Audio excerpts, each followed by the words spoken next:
Rubavu, what's up? Rubavu, what's up? MC Kudus nageze Rubavu, nizere ko mumeze neza cyane. Bayikaze muri uyu mwanya, uyu mwanya udasanzwe wo kumenya byinshi kubijyanye n'imyidagaduro mu karere ka Rubavu.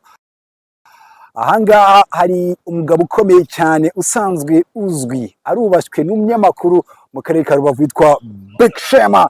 Niwe turi kumwanga. Big Shema, bayikaze. Asante sana Kudus, meze bite bro? Fresh my brother. Gihe kirekire. Ndashaka kubyuba nkangana nkawe. Ibintu biravunanye neza uyu munsi ndava Rubavu umpaye ibanga kabisa. Ibanga ni isambaza, reka ndikubwira akakanya.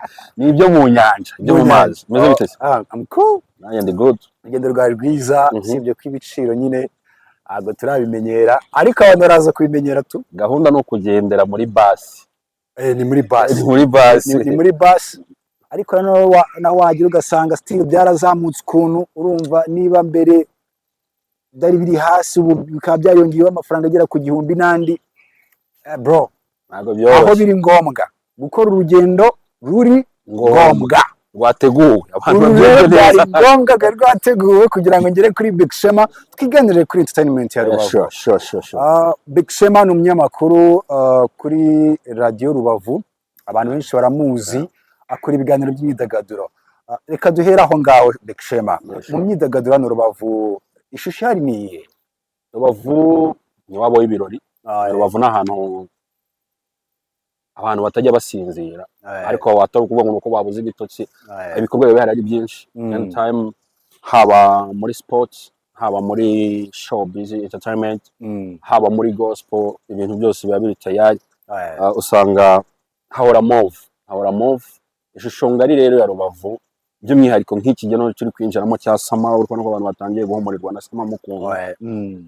Ahantu umujyi ugomba kuba busy, abantu abajene bari gukora, hari n'abadakora, ntabwo kubivuga, abo byanze tubareke, usibye ko nabo turaza kubakomoza, tubakanguriye. Ugomba kubakangura. Akenshi na kenshi mpora ndi mu ntambara yo kurwana nabo, ahantu ngenda nzenguruka mpura nabo, bikaba ngombwa ko rimwe na rimwe hazamo n'igitsure. Hari abo tubwirana atari nabi, ariko burya ngo ukunda neza ahana neza, n'ubundi ahanisha igitsure. Hari igihe mbona abajene batangiye kugira gutya, nkavuga nti bro, ibintu biri kutuvuna, muri gutuma umujyi utangira gukonja. Ishusho rero imyidagaduro kugeza aka kanya ni fresh, ibintu biri kugenda, amastudio arimo ibintu, abahanzi bari gukora. Mu minsi yashize byari bigoye kugira ngo bagere mu gihugu cy'abaturanyi, ariko ngo bari kujyayo bitewe no kugira ngo bafate amafootage atandukanye nayo tumenyereye. Bari gushutinga Goma rwose, byaryoshye cyane. Hano hari abasore bari kunkorera ibintu, navuga nti respect. Umwaka ushize 2025 nibwo twongeye kubona Rubavu Music Award, ndetse tunabona abahanzi batandukanye babona ibihembo, barimo Fika Magic, barimo The Semabiru, ndetse n'abandi batandukanye, Just Kid, bose babona ibihembo. Producer beza ba Babits, ba video director, barimo ba Big Deal n'abandi batandukanye. Very fresh cyane. 2026 Rubavu Music Award and Talent Detection iragarutse. Muri rusange ni igikorwa kiri guhindura ishusho y'imyidagaduro muri Rubavu gute? Katukivugeho. Ni ikintu navuga ko cyabaye nko ku waking up abahanzi mu byiciro bigiye bitandukanye. Nta nubwo ari ukuvuga ngo ni abahanzi gusa, ni uruganda rw'imyidagaduro muri rusange, kuko harimo n'icyitwa talent detection, harimo no gushaka za mpano zigomba kuba zabona platform. Ni ikintu cyaje mu rwego rwo kugira ngo hashimirwe abakoze, ariko nanone hakangurwe n'abandi bafite, havumburwe izindi mpano nazo zigaragare, zibe zabona platform. Ni ikintu cyiza cyanatanze, ariko challenge, nubwo iyo challenge itaraba 100%, ku rundi ruhande hari ubwo nakubwira ngo hari igihe njya mbwira abaje, nkabwira iki cyari igihe cyo kugira ngo n'abantu bakanguke. Ubu ngubu akambwira ko season ya mbere twarayibonye, ifite n'ibyo yagendeyeho. Season ya kabiri iraje, so ubona season ya gatatu nayo, ntekereza ko na season ya kabiri kubije ari umusaruro mwiza w'ibyavuye muri season ya mbere. Barakubwira ngo ntago hamiriza kabiri mu gihe mudiho wa mbere utigeze uzamura ivumbi. So ikintu rero navuga byatanze umukoro ku mpande zombi kuba bitegura n'ababigenerwa. Birongera biduhereza natwe kugira ngo dukomeze dushyireho duhozeho tunibutse babajene n'ubundi tubana nabo iki gisatura cyizu kibamo. Biba bisaba kugira ngo umunsi ku munsi haboneke ikintu gishyashya kandi noneho gitandukanye n'icyo wampaye bwa mbere. That's true. Nahamye neza ko ni urugendo ruri fresh kuri aba bajene, ariko noneho hakaba n'urundi rugendo kubabitegura kuko nabo kuba bongeye kugaruka nuko babonye ko hari ishusho ya mbere uko yagenze. Ejo bundi rwo twa turimo tureba ama highlight y'ukuntu byagenze. Nicyo gikorwa cyongeye guhuza abantu ho mu myidagaduro mu ntara y'Uburengerazuba by'umwihariko mu karere ka Rubavu, ariko noneho ku cyiciro cy'abantu bari barabuze. Ibintu byaherukaga kera. Mpamye neza ko nk'igihe guhemba abahanzi bitwaye neza byaherukaga, byari bimaze igihe kirekire ku buryo hari igihe mu mbuga twabaga tunatunganya ese habuze iki, habuze amikoro, oya tugasanga amikoro ntayo, habuze ibikorwa byo guhemba, oya ibikorwa birahari, habuze se umwanya wo kubitegura, dusanga ahubwo habuze ufata iyambere, ufata iyambere. Rero nshimira aba bajene ko baratekereje kuri iki kintu bakavuga bati reka twebwe noneho tubikore. Mpamya neza kuriya season ya mbere y'inka trial wari ukugerageza. So feedback twarayibonye, iyo turi kubona naka kanya tubonye season 2. Hope ko turaza kuba tunamenya what's going on cyangwa se n'iki tuzabona muri isama uyu mwaka. Ati ni umukoro kuba bitegura, ni umukoro ku bagenerwa bikorwa. Sure. Abagenerwa, reka dore ku bagenerwa bikorwa aribo bahanzi ndetse n'abana bato bafite impano. Muri mwaka 2026 abahanzi ibikorwa byabo birabashyira kuri platform, birabaha iyi platform yo kuba babona ibihembo nk'abahanzi bo mwaka 2026 nk'umunyamakuru usanzwe ubana b'umunsi ku wundi. Mu by'ukuri hari habaho umunzani ugapima ukavuga ute se aba bajene koko diziya barakoze. Hari abakora, hari n'abakoze last year, banavuze ko wenda ibyo bihembo byagakwiye kuba bifite kuko ntibyabura. Bavuga ati ariko se kuki atari njyewe wagitwaye umwaka ushize, ariko none arabagaragaje iryo shyaka ryo kumva ko aribo batwara igihembo, ariwe wagitwara ngaho. Ikintu gito kibaho, agerageza kugira ngo noneho in the round noneho making sure ko agomba kuba hari. Hari abakoze of course, ariko hari n'abandi bahise basinzira, nabo ntitubibagirwe. Ntabwo byabura. Ni ukuvuga ngo hari ibintu bibiri bibaho. Hari igihe nshobora kugushima cyane ukirara, yego. Hari igihe nshobora kuba ntagushimye ukarwanira yuko next time noneho ari nje navuga ati basi nanjye arahantu tuzambira cyo warakoze zahagere kabisa. Zahagere. Ibyo rero nibyo byahaye umukoro bamwe mu bajene. Nzi neza ko behind the camera turimo tuganira mbere, nkubwira yuko hari nk'abajene nzi mu studio ngeramo ngasanga nk'ibikorwa bafite nkabumye utegereje iki, rikura abantu babone ibintu, abantu bakeneye project, bakeneye kumva ibintu bya bishyashya, abantu baranyotewe. Ikiriho cyo hari abakoze ariko hari n'abatarakoze. Ahubwo noneho ni na challenge vuga ko abategura bashobora kuzahura nayo, kuzabalansa abantu bafite amazina akomeye ariko batakoze n'abandi bakoze. Kugira izina ngiye kugira izina ntaho njya ngirengagiza. Rero gushobora kugira izina ariko rikaba riri aho ari izina, ariko hakaba n'umuntu wafashe umwanya w'icyo gihe agakora. Dutandukanye izina n'uwakoze. Twitaga izihe mpinduka muri Rubavu Music Award mu 2026? Mpamya neza ko ubu ngubu atari ikintu gitangiye bwa mbere. Iyo biza ko ari nk'ubwa mbere twari kuba turi gushidikanya tuvuga tuti ntabwo tuzi ko bizagenda, ariko ibyabaye bwa mbere byasize amasomo. Ntabwo ibintu byose bigenda neza 100%. Aho bitagenze neza naho barabibonye last year. This year hariho gukosora, ariko noneho hakabona no gukora ibintu biri kubishyira ku rundi rwego kurusha uko byari bimeze. Impinduka rero za mbere ngewe niteze no kubona ibintu bitandukanye n'ibyo twabonye umwaka ushize. ikindi kintu mpamya wenda reka tuvuge ku ruhande rw'aba artists ku ruhande rw'aba artists cyane uravuga uti hari abasubiye inyuma hari abandi baje barakora yego wowe urahari urabareba bose bafite imbere yawe turabana buri gihe tuba turi gutegana imitego ariko ikintu kiriho bavana turi gihe turi gutegana imitego turi guhangana tunagenda tunibukiranya umunsi ku munsi ariko ikintu kizabaho no mwaka mu abahanzi benshi bamwe bariraye naranabibabwiye ndababwira nti kuba ubise igikombe mu kabati k'iwawe ntago bikubuza gukomeza gukora kuko byaba na byiza hagiyemo ikindi cya kabiri hakajyamo n'icya gatatu ntabwo ndaza kuvuga umuhanzi uwo ari we ariko hari nk'uwo nabwiye arambwira ati ngewe awadi se ntabwo nkora kubera awadi ariko buriya iyo ukora cyane awadi irizana nta n'umuntu ujya usaba awadi irizana y'ubwayo kuko uba wakoze mu bahanzi rero hariho bamwe bazatungurwa ngewe urugero rwa hafi ejo bundi abategura ibi bihembo bagishyira hanze intego zayo ku mwaka season ya kabiri hari iryo joro ngewe naraye nakira indirimbo 3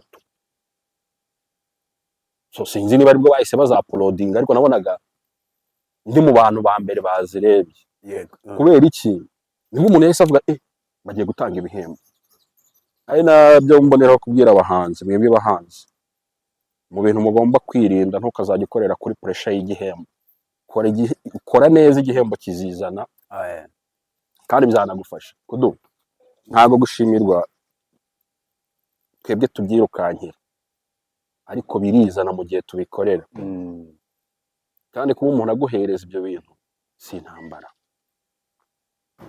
uko bikwiye uko abikoreye kuba warabikoreye rero nta kindi kintu kiba gisigaye twebwe amaso turareba Kudusi yarakoze akwiriye gushimirwa uko yakoze so abahanzi mwihangane ntimugendere kuri pressure ntimugendere kuri iki ahubwo mwebwe mukora ibintu bizivugira uyu mwaka ushobora kutayibona ubushize ntiwayibonye ariko ntabwo tuzi season ya gatatu ushobora no gusanga udakwiriye no gufata icyaha ngaho warafata n'icyaha no ku rwego rw'igihugu ukaba wabona igihembo ikiriho ni ugukora utitaye ku kiwe unakora cyane kandi utanga ibintu byiza bikenewe ku isoko ubundi hano muri Rubavu abahanzi barabona uburyo bwo gukora ibihangano byabo uretse kuvuga ngo barajya goma gufata amashusho goma hari uburyo buhari buhamye umuhanzi Rubavu ntibuze studio njye nari nkubwire hano harimo ama studio menshi uri kubona kano kagari duhagaze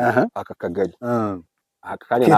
hano ni muri Kivumu nshobora kuba nakujyana hano nakubarira studio enye mwaka kagari muri Kivumu studio enye ubwo nshobora no kwambuka gatoya nkamera nkaho ngeze muri Mbuga Ngari naho nakandi kagari naho ni mu murenge wa Gisenyi umurenge w'ubwayo wonyine ushobora kuba umurenge wa Gisenyi uhagazemo ama studio arenga 10 twagenda akakanya nakubwiye kandi ari professional gukura kwa industry bro studio zirenga 10 mu murenge umwe ubwo ngubwo no kuvuga nizo nzi ntabwo mvuza ama home studio ngende kuvuga studio zonzi zirimo aba producteur ushaka kubwira nti hano hakorera runaka ariko no ibaze nk'izo ntazi kandi nizo nyinshi kurusha izo ngizo kuko nanjye ahantu ushobora kuba ngera ni ahantu hari umu producer wunzi nzi ko akora cyangwa njye nanjye ngiye kureba ko njye nyura mu studio akenshi ngenda nzenguruka hari nk'umuhanzi wumva indirimbo akambwira indirimbo yanjye wayibonye ute nayisanze muri studio ndayifata ndayijyana niba unyemereye ahubwo ikintu kiriho kinongeye nkora ndakubaza indirimbo yawe nemerewe kuba nayikoresha mu biganiro byanjye wayikuye he ngiye nayisanze muri studio nyisaba producer yishyira izindi zo yayiza urumva ko ibikorwa remezo barabifite aho gufatira amashusho harahari amajwi harahari aba producteur beza barahari babahanga bari kuri standard nziza yego n'ikindi kintu gisigaye kiriho nsigaye nkunda ko abahanzi b'uyu munsi hano muri Rubavu barenze urwego rwo gutegereza umu producer abenshi basigaye banatangira kwikorera ibihangano byabo. Umuhanzi akaba ari wo producing igihangano cye, agaproducing igihangano cye agategereza kugira ngo azakijyane bamukorere mastering. Nk'ubu ngubu nzi umujene wo gukora kuri album, iyo album iracyari mu rugo, ari kuyikoraho kandi ni umuhanzi yanitabiriye ibi bihembo. Yitwa oya ntabwo ndamuvuga ariko ndacyari ibanga kuko no binyumvishije ambwira ati ngeno ndeberemo indirimbo zigeze kuri hafi 20 kandi afite gahunda yo kugira ngo ashyire hanze indirimbo 12. Urumva rero guhitamo wamaze kuri recording indirimbo zirenga 20 ari hatari, ubu nta kibazo gihari ku bikorwa remezo barabifitemo. Nabonye abategura ibihembo bya Rubavu Music Award barahuye n'abayobozi bakuru ku rwego rw'igihugu, barimo na Minisitiri w'Urubyiruko, bemererwa ubufasha. Reka tuvuge ku ruhare rw'inzego za leta, by'umwihariko umwaka ushize nabonye meya nawe yari ahari mu gikorwa, no muri press conference naho mu kanya gato mbonye amaze kugera ahangaha. Leta, uruhare rwa leta muri ibi bikorwa by'imyidagaduro nk'umunyamakuru urarusobanura gute muri iyi minsi, by'umwihariko ahangaha mu karere ka Rubavu? Reka turenge n'akarere ka Rubavu tujye ku rwego rw'igihugu. Ni ikintu cyiza cyane kuko ibi bigaragaza ko umuhanzi cyangwa se uruganda rw'imyidagaduro rutakibarizwamo ba Sagihobe nk'uko mbere byavugwaga. Ni ikintu mpamya neza ko inzego z'ubuyobozi nazo zabonye ko ni uruganda nk'izindi nganda rwakwinjiza, rwabyarira igihugu umusaruro kandi rukanateza abarukora imbere. Kuba icya mbere leta yarafashe igashyiraho ibikorwa remezo by'aho ibyo bikorwa bigomba kubera, kuba baza kubishyigikira rero ntabwo kikiri ikibazo, ahubwo cyari kuba ikibazo kuba tutababona.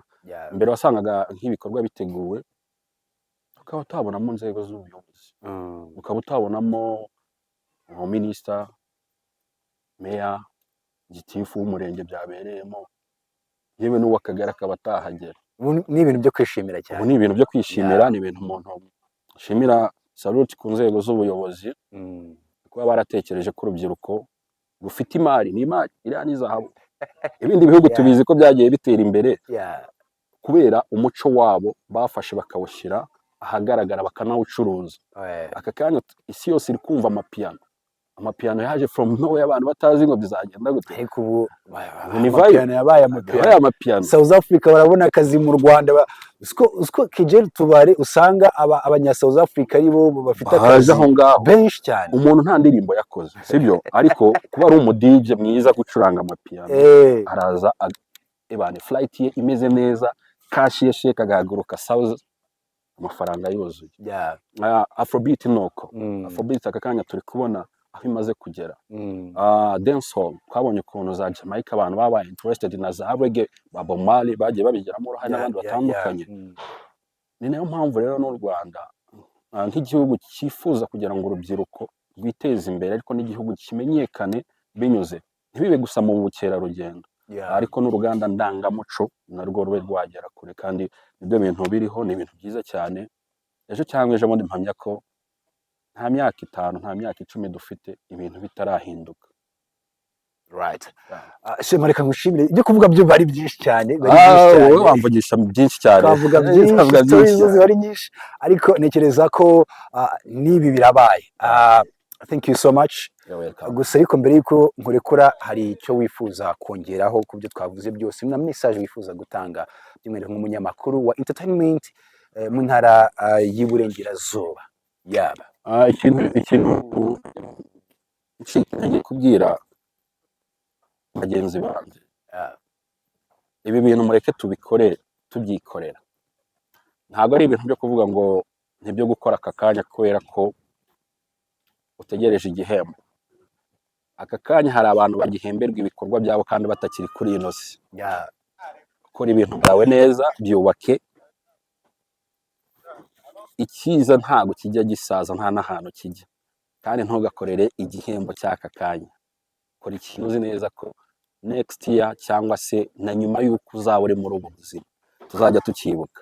Tekereza indirimbo wumva z'abatakiriho utigeze unabonaho, cyangwa se utekereze muvure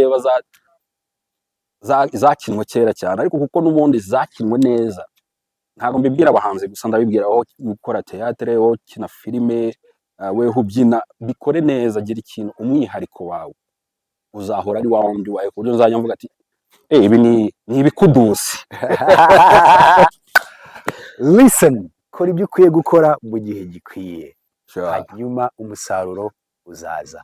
Big Shema, thank you. Tuzongere mwakoze cyane hanyuma muri press conference mukanya tubagezeho uko bimeze. Thank you so much.